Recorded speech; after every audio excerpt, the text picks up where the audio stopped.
Francis bishop ദേവദാസന്മാരുടെ ദാസൻ ഈ കാര്യത്തിൻ്റെ നിത്യമായ ഓർമ്മയ്ക്കായി ദൈവരാജ്യത്തിൻ്റെ ചില രഹസ്യങ്ങൾ വെളിപ്പെടുത്തുവാൻ നമ്മുടെ അതുല്യനായ ഗുരു നിലത്ത് വിത്ത് വിതച്ച ക്ഷമയുള്ള ഒരു കർഷകൻ്റെ ഉപമ ഉപയോഗിച്ചു.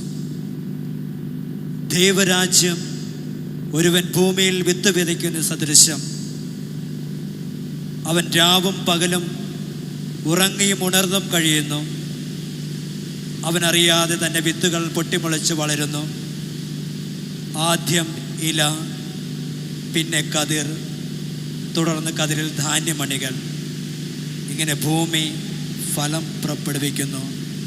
മാർക്കോസിൻ്റെ സുവിശേഷം 4-ാം അധ്യായം 26 മുതൽ 28 വരെയുള്ള തിരുവചനങ്ങൾ. ഇത്തരുണത്തിൽ ദൈവകാരുണ്യത്താൽ ചില സഭാ സമൂഹങ്ങൾ എളിയ തുടക്കത്തിൽ നിന്ന് വളർന്ന് അഭിവൃദ്ധി പ്രാപിച്ചിട്ടുണ്ട്.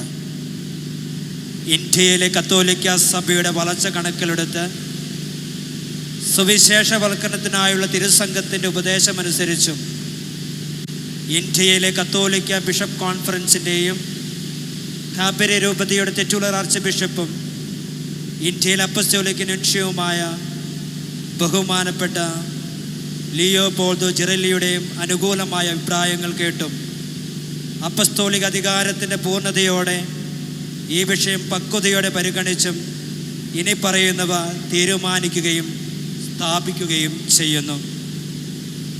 കോഴിക്കോട്, കണ്ണൂർ, സുൽത്താൻപേട്ട് രൂപതകളിലെ പ്രദേശങ്ങൾ വരാപ്പുഴ മെട്രോപൊളിറ്റൻ അതിരൂപതയിൽ നിന്ന് വേർപെടുത്തി കോഴിക്കോട് എന്ന പുതിയ സഭാപ്രവിശ്യയിലേക്ക് സ്ഥാപിക്കുന്നു. പുതിയ പ്രവിശ്യയ്ക്ക് കോഴിക്കോട് എന്ന പേര് ലഭിക്കും. കൂടാതെ കാനനോ നിയമം നൽകുന്ന എല്ലാ അവകാശങ്ങളും പദവികളും പ്രത്യേക അവകാശങ്ങളും ഉള്ളതിനാൽ കോഴിക്കോട് രൂപത ഒരു മെട്രോപൊളിറ്റൻ അതിരൂപതയുടെ പദവിയിലേക്ക് ഉയർത്തപ്പെടും.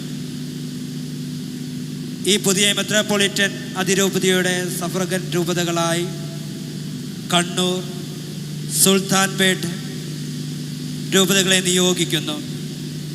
കോഴിക്കോട് മെത്രാനായ ബഹുമാനപ്പെട്ട വർഗീസ് ചക്കാലക്കൽ പിതാവിനെ പുതിയതായി സ്ഥാപിച്ച സഭാപ്രവിശ്യയുടെ മെട്രോപൊളിറ്റൻ ആർച്ച് ബിഷപ്പ് സ്ഥാനത്തേക്ക് സ്ഥാനക്കയറ്റം നൽകുന്നു.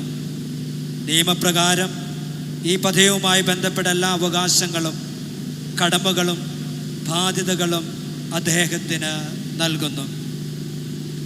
മേൽപ്പറഞ്ഞ കാര്യങ്ങൾ നടപ്പാക്കുന്നതിന് ബഹുമാനപ്പെട്ട ലിയോപോൾഡോ ജിറെല്ലി പിതാവിനെ നിയമിക്കുന്നു. ഇക്കാര്യങ്ങൾ നടപ്പിലാക്കാൻ ആവശ്യമായ അധികാരം അദ്ദേഹത്തിന് നൽകുന്നു. സഭാപരമായ നടപ്പത്തിൻ്റെ ആധികാരികമായ പകർപ്പ് സുവിശേഷവൽക്കരണത്തിൻ്റെ തിരുസംഘത്തിന് എത്രയും വേഗം അയക്കുവാൻ ബാധ്യസ്ഥരാണെന്ന് ഓർമ്മപ്പെടുത്തുന്നു.